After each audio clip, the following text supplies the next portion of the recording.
আসসালামু আলাইকুম, সবাই কেমন আছেন? আলহামদুলিল্লাহ সকলে খুব ভালো আছেন, আমিও খুব ভালো আছি। এখন চলছে তালের মৌসুম, তাই ভাবলাম তোমাদের সঙ্গে এখন একটু নতুন রেসিপি শেয়ার করা যায়। তালের কিছু রেসিপি তোমাদের সঙ্গে শেয়ার করতে চাইছিলাম, তা ভাবলাম তো কী বানানো যায়। তো ওইখানে দেখো আজকে আমি তোমাদের সঙ্গে যে রেসিপিটি শেয়ার করছি সেটি হচ্ছে তালের রুটি। তো এখানে তালের রুটি বানানোর জন্য কী কী ইউজ করছি দেখতে পাচ্ছ। এখানে আমি ময়দা নিয়েছি আর একটু আটা, দুটোকে মিক্সড করে নিয়েছি, আর ওই যে এখানে একটু চিনি নিয়েছি আর তালের রসটা নিয়ে নিয়েছি। এই 3টা উপকরণে কিন্তু খুব সুন্দর একটা রুটি তৈরি হয়, খুব টেস্টি খেতে হয় কিন্তু।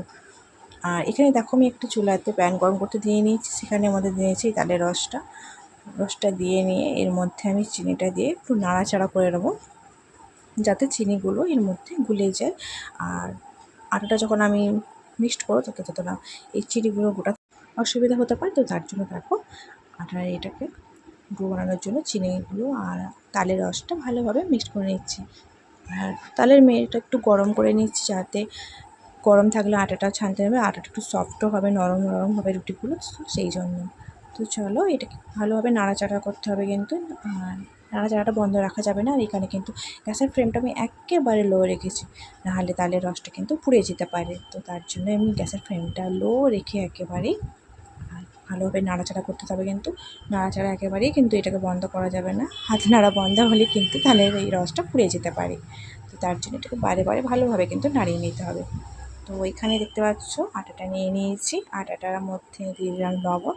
ওইদিকে তো তালের এটা রেডি করে আমি এটা বাটিতে নিয়ে নিয়েছি। তো এইবারে চলো ভালোভাবে আটার সঙ্গে তালের রসটা দিয়ে নিয়ে ভালো একটা ডো বানিয়ে নিতে হবে। তো অল্প অল্প পরিমাণে দিতেই থাকতে হবে, কেননা একসাথে সব দিতে থাকলে যদি মনে করো নরম হয়, তো একটু অল্প অল্প করে দিয়ে ভালোভাবে নাড়তে চাড়তে হবে। যতটা প্রয়োজন হবে ততটা দিয়ে নিয়ে আটার ডোটা বানিয়ে নেবে। তো গরম ছিল, সেই জন্য আমি এখানে এটাকে একটা চামচের মাধ্যমে করছি, তো যাতে হাতে গরমটা না লাগে সেই জন্যই ভালোভাবে নিয়েছি। আর এই গরম অবস্থায় ছানলে কি হয়, তো এখানে আটাটাও যেহেতু ময়দা আছে, আটা ময়দা দুই মিক্সড করে নিয়েছি এখানে আমি, তো ময়দাটা একটু নরম থাকে আর রুটিগুলো অনেকটা সময় নরম। আর এই দেখো এখানে কিন্তু আটার ডোটা প্রায় রেডি হয়ে এসছে। এটাকে আর একটু ভালোভাবে ডোটাকে মিক্সড করে নিচ্ছি।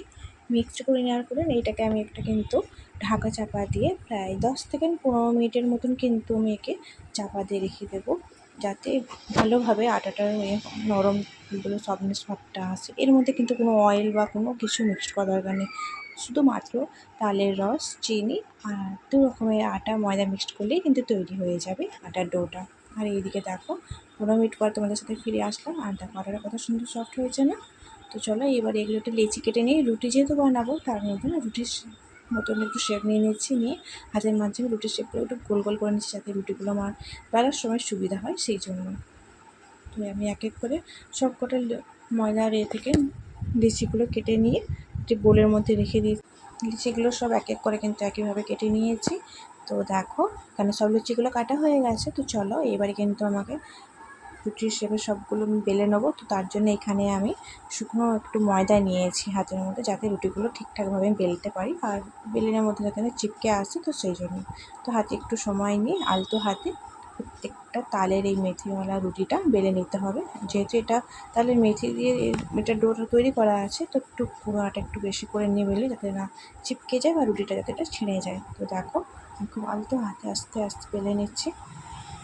আর এখানে কিন্তু তোমাদের সাথে কথা বলতে বলতে বলতে কিন্তু রুটিটা প্রায় বেলা হয়ে এসছে আমার।